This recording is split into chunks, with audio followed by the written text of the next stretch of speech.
How to watch YouTube while using other apps. Hello everybody, welcome back to my channel. This is me Pin Besnat, and today I'll guide you on how you can watch YouTube while using other apps. Well, the process itself is pretty simple. However, you'll need to have the picture-in-picture mode enabled.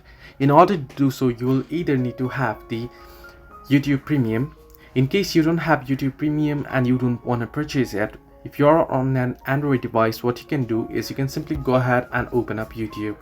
Once you open up YouTube, you want to go ahead and set the app on background apps list like this. Here now you want to tap and hold on YouTube and then drag it to the middle without releasing your fingers and then drop it there. Once you do so, here this will pop up here. Now you can resize it and you can replace it, as you can see on screen, and on the background you can use other apps as well. So this is the way that you can go ahead and use YouTube while using other apps. Hope this helped you. Do like and subscribe, and do not forget to leave a comment down below if you have any further issues.